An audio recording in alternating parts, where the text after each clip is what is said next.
जब वहां की जमीन का हाल समझा जाए। अतुल जी, जो जुएल साहब ने अभी कहा कि कैसे, अपने को अनम्यूट कर लीजिएगा, कैसे जोशीमठ के लोग अलाउ कर रहे हैं, और दूसरा वहां जो लोग घर बना रहे हैं, मल्टी स्टोरी बिल्डिंग बना रहे हैं, होटल बना रहे हैं, क्या उनको भी एहसास नहीं हो रहा है कि आप आग से खेल रहे हैं, या यहाँ इस में कहें तो आप जमीन के अंदर छिपे हुए पानी से खेल रहे हैं?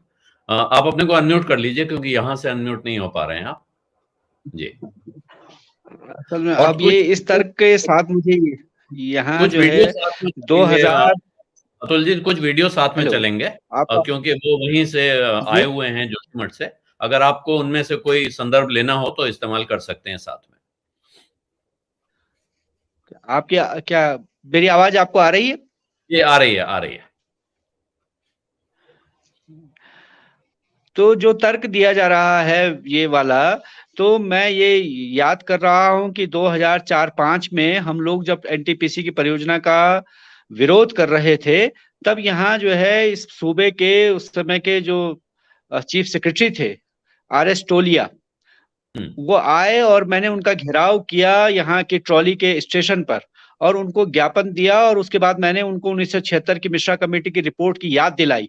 उन्होंने भी यही तर्क दिया कि यहाँ तो जो है प्राइवेट लोगों ने बहुत सारे भवन बना दिए और उसकी वजह से ये सब हो रहा है। तो मैंने तब भी उनसे कहा था कि अगर प्राइवेट लोगों ने कोई भवन बनाए हैं तो इसकी इजाजत किसने दी, इसको बनवाया किसने? ये क्या लोगों ने अपने आप बना लिया? और उससे प्राइवेट बनने से पहले तो जेपी कंपनी का तो अभी डॉक्टर नवीन जुयाल ने जिक्र किया कि जेपी कंपनी का प्रोजेक्ट जो है उस समय 80 के दशक में आ गया।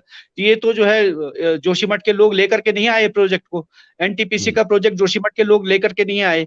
ये जो बाईपास सड़क आज के दिन पे बन रही है, ये कोई आज नहीं बन रही है, ये 1990 से 91 से प्रस्तावित है।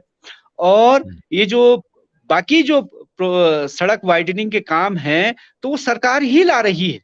और हम कैसे अलाउ, हमने तो एनटीपीसी अलाउ नहीं किया। अभी हृदय जी ने कहा कि यहाँ जो है उस परियोजना का, जो एनटीपीसी की परियोजना है, उसका उद्घाटन करने के लिए सूबे के मुख्यमंत्री नरेंद्र दत्त तिवारी आने वाले थे।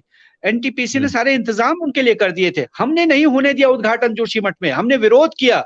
2003 में मैंने एक पत्र हम लोगों ने एक ज्ञापन दिया 23 दिसंबर 2003 को यहाँ इस देश के राष्ट्रपति को, और हमने ये आशंका जाहिर की कि यहाँ ये प्रोजेक्ट बनेगा, जोशीमठ के नीचे से सुरंग जाएगी, तो इस शहर के अस्तित्व को खतरा हो सकता है। वो हमने क्यों दिया वो पत्र? वो पत्र हमने इसलिए दिया क्योंकि हमारे सामने जयप्रकाश कंपनी का उदाहरण था। जयप्रकाश कंपनी की सुरंग में हो रहे विस्फोटों से पूरा जोशीमठ हिल रहा था, और उसको लेकर के भी हम लड़े थे 2001-2 में जेपी कंपनी के खिलाफ। तो हमारे पास वो अनुभव था, उसके आधार पर हमने कहा कि अगर एनटीपीसी की ये प्रोजेक्ट बनेगा तो जोशीमठ के लिए खतरा होगा। और वो हमारी एप्रीहेंशन जो थी, हमारी जो आशंकाएं थी, वो सच साबित हुई कि जब 2009 की 24 दिसंबर को एनटीपीसी की टनल का जो है एक्वीफर वहां फट गया, बोल्डर वहां गिरा, उनकी टीबीएम मशीन फंस गई। उसके बाद हम फिर सड़क पर आए, बड़ा आंदोलन हुआ। उसके बाद एनटीपीसी के साथ हमारा बाकायदा समझौता हुआ। उस समझौते में एनटीपीसी ने माना कि हमारी सुरंग के पानी से जोशीमठ के जल स्रोत सूख गए हैं, इसलिए उन्होंने जोशीमठ की पेयजल योजना के लिए 16 करोड़ रुपया स्वीकृत किया। उन्होंने कहा कि हमारी टनल से नुकसान हो सकता है और हमारे घर मकानों को नुकसान होगा, उसमें दरारें पड़ेंगी। उन्होंने कहा कि हम आपके घर मकानों का बीमा करेंगे, ये समझौता है हमारा उनके साथ। तो जोशीमठ के लोग तो जागरूक थे, लड़े, बोले। ये जो आज के दिन पे बाईपास सड़क बन रही है 1991 से प्रस्तावित है। लोग हाई कोर्ट में गए, इलाहाबाद हाई कोर्ट में 91 में, और हाई कोर्ट इलाहाबाद ने उसके लिए स्टे जारी किया बाकायदा। तो लोग तो बोलते रहे, लेकिन सरकारों की नीतियां ऐसी है। मैं तो अभी एक चैनल पर कह रहा था कि हम तो उत्तराखंड आंदोलन से निकले हुए लोग हैं, हम तो चाहते थे कि यहाँ के संसाधनों का संतुलन के साथ उपयोग हो, लेकिन सरकार ले आई है इतने बड़े बड़े प्रोजेक्ट। ये जो एनटीपीसी का प्रोजेक्ट बन रहा है जो 520 मेगावाट का, ये प्रोजेक्ट 2011 में कंप्लीट होना था, इसने प्रोडक्शन चालू करना था 2011 में। हम बैठे हैं 2022 में, 50% काम पूरा नहीं हुआ। 2021 की आपदा में इनका जो है पूरा वो बह गया बैराज, और अभी 2024 तक कोई संभावना नहीं है इसके बनने की।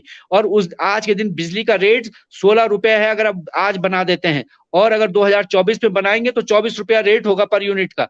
तो तब हम कहना चाह रहे हैं ये फिजिबल नहीं था, और जोशीमठ के लोग या इस पहाड़ के लोग, जहां भी परियोजनाएं बन रही हो, चाहे केदारनाथ की वैली में बन रही हो रुद्रप्रयाग जिले में, चाहे जोशीमठ में बन रही हो चमोली जिले में, चाहे वो देवप्रयाग में बन रही टिहरी जिले में, लोगों ने सब जगह विरोध किया। लोगों ने कहा कि ये नहीं होना चाहिए, लेकिन सरकारों ने नहीं सुना। पूरा टिहरी शहर डूब गया। क्या लोग विरोध नहीं कर रहे थे? कर रहे थे। सुंदरलाल बहुगुणा जी ने तो कहा ही था, वो लगातार लड़ रहे हैं, लेकिन सरकारें तो सुनती नहीं। तो जहां तक प्राइवेट निर्माण का कार्य भी है, जिसको कहा जा रहा है, और जो एक तो डॉक्टर नवीन जुयाल और डॉक्टर एसपी सती की रिपोर्ट है जो जून में आई, और आपने हमारे आग्रह पर वो रिपोर्ट तैयार की, लेकिन उसके बाद सरकार की भी तो एक रिपोर्ट आई है जिसको डॉक्टर पीयूष रौतेला ने जिस कमेटी को हेड किया, तो उस रिपोर्ट ने भी तो सारा ब्लेम हमारे ऊपर डाल दिया कि भाई जोशीमठ में बहुत सारे प्राइवेट निर्माण हुए हैं और उनका सीवर का पानी, और क्योंकि निकासी की सुविधा नहीं है इसलिए चला गया। लेकिन आज तो एनटीपीसी के टनल का पानी जोशीमठ के नीचे दिखाई दे रहा है। हमने अभी वो पानी गैलन में भर करके देहरादून भेजा है। डॉक्टर रवि चोपड़ा ने कहा कि हमको भेजिए और हम उसका चेक करते हैं, उसको लैब में देखते हैं। तो और यहाँ जो जिस तरह का पानी आ रहा है, तो डॉक्टर नवीन जुयाल ने तो वो भी देखा है 7 फरवरी का पानी, और अभी आप देखिए सेम वाटर है, बिल्कुल वही कमेड़ा का माटा है, उसी तरह सीमेंटेड मिला हुआ बिल्कुल मटमैला पानी आ रहा है। तो वो जो है लोगों ने बाकायदा उसकी गंध सूंघी और वो लोग कह रहे हैं कि वैसा ही पानी जो है हमने वहां देखा था आपदा में। तो आज के दिन पर हम तो ये मान के चल रहे हैं कि वो जो एनटीपीसी की टनल है वही इसके लिए जिम्मेदार है।